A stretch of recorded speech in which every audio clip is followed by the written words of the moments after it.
Hello friends, welcome to Dbase Cloud. मेरा नाम भावेंद्र रघुवंशी है और core Java programming video lecture series का ये आज 8th लेक्चर है।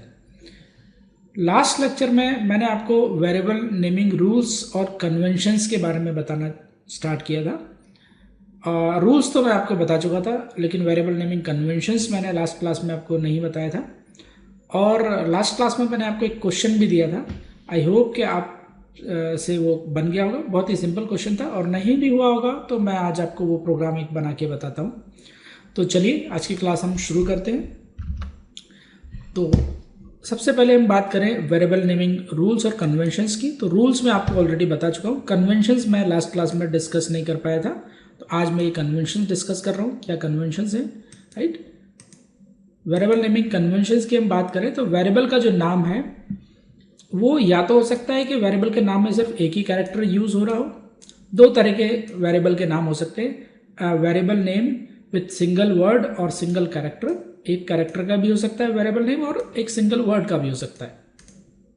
दूसरा ये भी हो सकता है कि वेरिएबल के नाम में मल्टीपल वर्ड्स हो।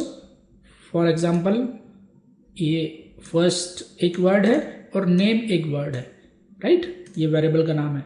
दूसरा एग्जाम्पल में लास्ट नेम, ये वेरिएबल का नाम है, राइट। इनकी वैल्यू है, जैसे फर्स्ट नेम जो वेरिएबल है उसमें जो वैल्यू है वो है स्टीवन, किसी पर्सन का नाम है स्टीवन। उसी का लास्ट नेम है किंग, राइट। उसके डेट ऑफ बर्थ है 15th December 1986, राइट। तो ये जो पहला जो केस है ये उसके लिए है कि जब वेरिएबल के नाम में सिर्फ एक ही कैरेक्टर का यूज हो रहा हो, राइट, या एक वर्ड का यूज हो रहा हो। तो ऐसे में हमको वेरिएबल का नाम कैसे डिसाइड करना है। तो if variable name contains only one character और only one word, then all letters present in variable name must be in lower case, right. या फिर एक ही कैरेक्टर का है तो लोअर केस में रखना ही है। मेरा कहने का मतलब ये है कि अगर वेरिएबल के नाम में एक ही कैरेक्टर यूज हो रहा है तो लोअर केस में रखना है, कुछ उसमें ज़्यादा सोचने की बात ही नहीं है। और अगर एक ही वर्ड यूज हो रहा है तो भी वेरिएबल का नाम हमारे को पूरा लोअर केस में रखना है, राइट। लेकिन अगर वेरिएबल के नाम में मल्टीपल वर्ड्स का यूज हो रहा है तो उस केस में हमारे को जो पहला वर्ड है उसके सारे कैरेक्टर्स स्मॉल लेटर में रखना है, उसके सारे लेटर्स स्मॉल लेटर में रखना है। सेकंड वर्ड ऑनवर्ड्स जितने भी वर्ड्स उसमें यूज हो रहे हैं उनका पहला कैरेक्टर हमेशा कैपिटल में रहेगा। फॉर एग्जांपल यहाँ पर फर्स्ट और नेम, ये वेरिएबल नेम दो वर्ड से बना हुआ है। फर्स्ट एक वर्ड है और नेम एक वर्ड है। क्योंकि फर्स्ट इसमें पहला कैरेक्टर है, पहला वर्ड है, सॉरी, तो पहला वर्ड का पहला कैरेक्टर स्मॉल में है और बाकी सारे भी स्मॉल में ही है। लेकिन नेम जो है यहाँ पर एक दूसरा वर्ड है, तो नेम का एन कैपिटल में। एक और एग्जांपल यहाँ पर देखते हैं, लास्ट नेम। तो लास्ट नेम में लास्ट का एल स्मॉल क्योंकि पहला वर्ड है और पूरा वर्ड स्मॉल में रहेगा, और नेम क्योंकि सेकंड वर्ड है इसलिए एन कैपिटल, बाकी फिर सारे स्मॉल में।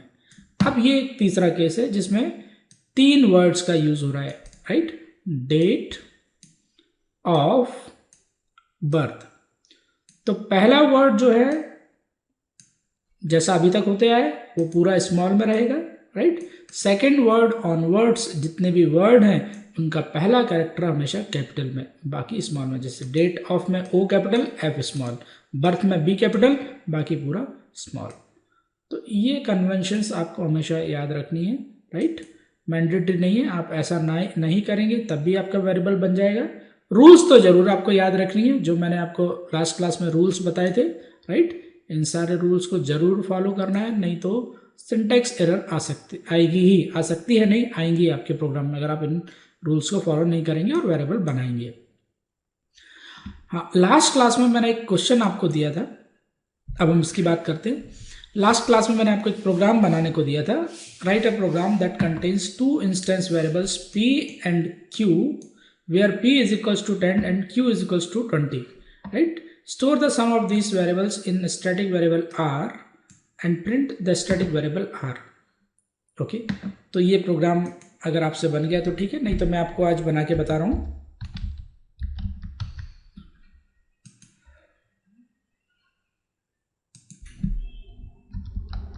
क्लास डीबेस नाम से मैं एक क्लास बना रहा हूँ।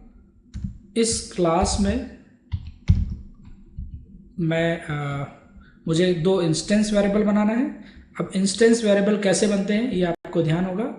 इंस्टेंस वेरिएबल हमेशा मेथड के बाहर और क्लास के अंदर, मतलब इंस्टेंस वेरिएबल्स को हम किसी भी ब्लॉक के अंदर नहीं बना सकते, क्लास के अंदर बना सकते, लेकिन और किसी ब्लॉक के अंदर जो क्लास के अंदर प्रेजेंट रहता है उसके अंदर इंस्टेंस वेरिएबल को नहीं बनाते, राइट। और इंट पहले वेरिएबल का नाम p इज इक्वल्स टू, इसमें वैल्यू असाइन करना है 10। जो दूसरा वेरिएबल बनाना था वो था int q is equals to 20। तो ये इंस्टेंस वेरिएबल है। इनका सम स्टोर करने के लिए एक स्टैटिक वेरिएबल बनाना है। स्टैटिक वेरिएबल कैसे बनाते हैं? By using static keyword. फिर वेरिएबल का डेटा टाइप इंटीजर टाइप का है इसलिए इंट, और तीसरा जो वेरिएबल बनाना था वो r बनाना था, राइट। ये हमने तीसरा वेरिएबल बना लिया। अब r वेरिएबल में हम p और q का सम स्टोर करेंगे। तो मैं ये काम मेन मेथड में ही कर लेता हूँ, बिजनेस लॉजिक है तो मेन मेथड में लिख लेते हैं public static void main string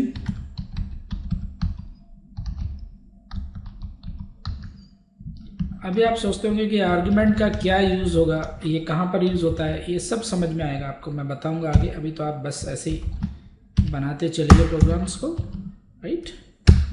अब स्टैटिक वेरिएबल है r।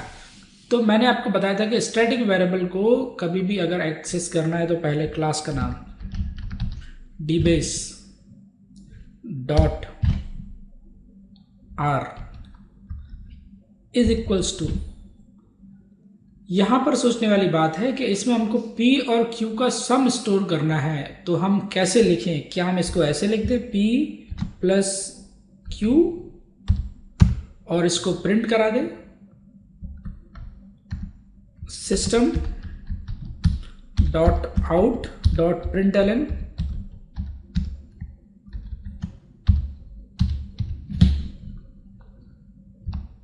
r dbase dot r।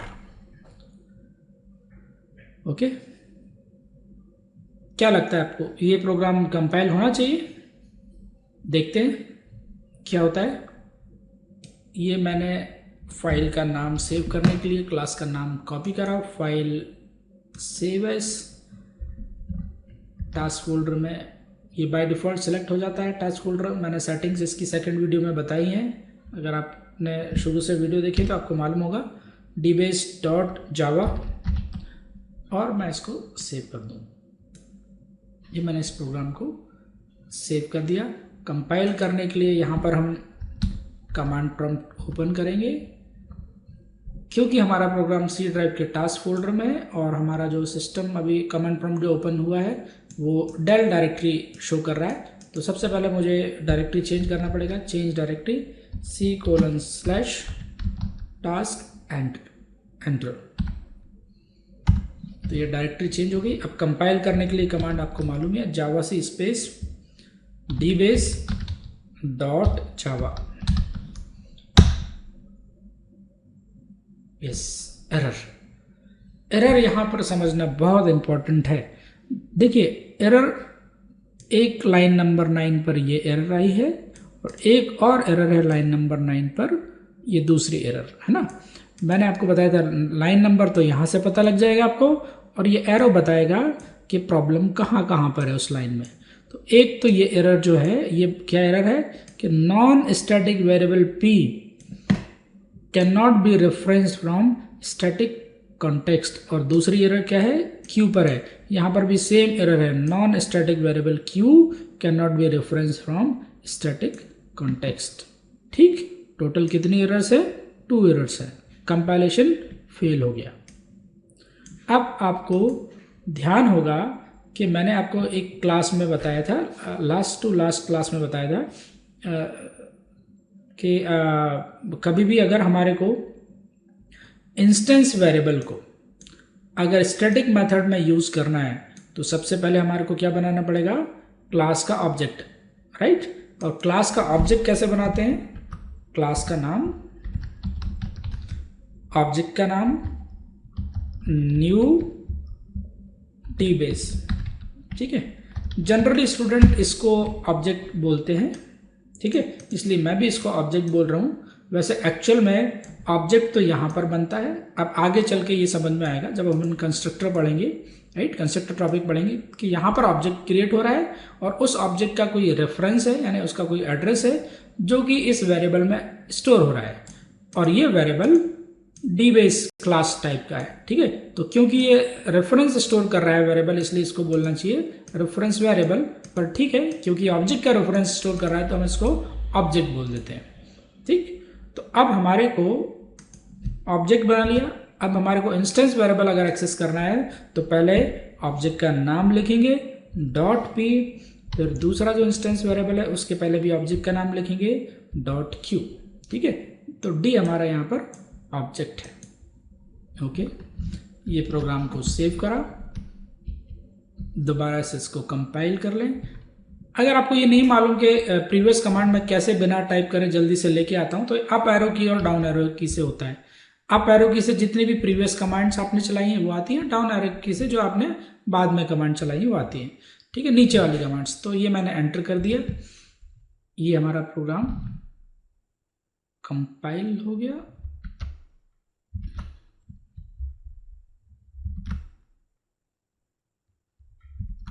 Sorry, मैंने इसको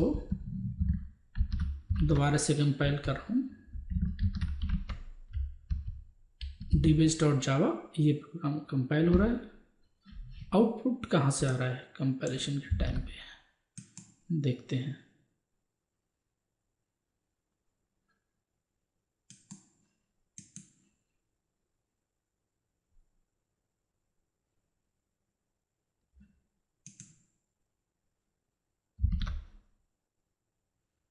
ओह, मैंने कमांड गलत लिखी है कंपाइलेशन की। मैंने रन करने की जो प्रीवियस प्रोग्राम है इसको मैं दोबारा से कंपाइल कर रहा हूँ। कंपाइल करने के लिए लिखना है जावा सी स्पेस dbase.java। ये हमारा प्रोग्राम कंपाइल हुआ, जावा DBase, ये हमारा प्रोग्राम रन हो गया, ठीक है, अभी सही है, ओके। तो इस तरह से हमारे को प्रोग्राम को सेव और कंपाइल करना है, ओके। तो आपको ये पूरा प्रोग्राम समझ में आ गया होगा।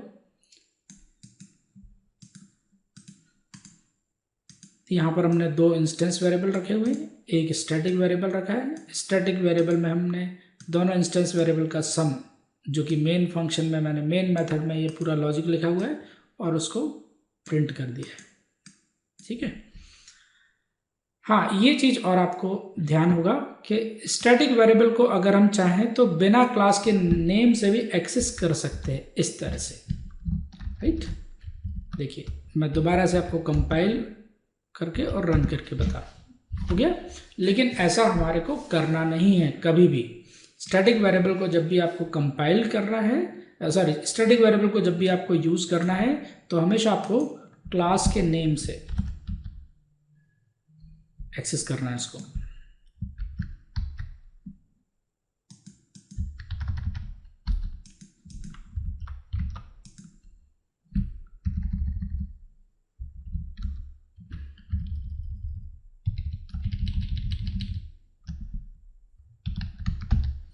dbase.r, इस तरह से, ओके। तो आई होप कि आपको ये पूरा प्रोग्राम समझ में आया होगा और नेमिंग कन्वेंशंस भी समझ में आई होंगी। आज की क्लास में बस हम इसको यहीं पर ख़त्म कर रहे हैं।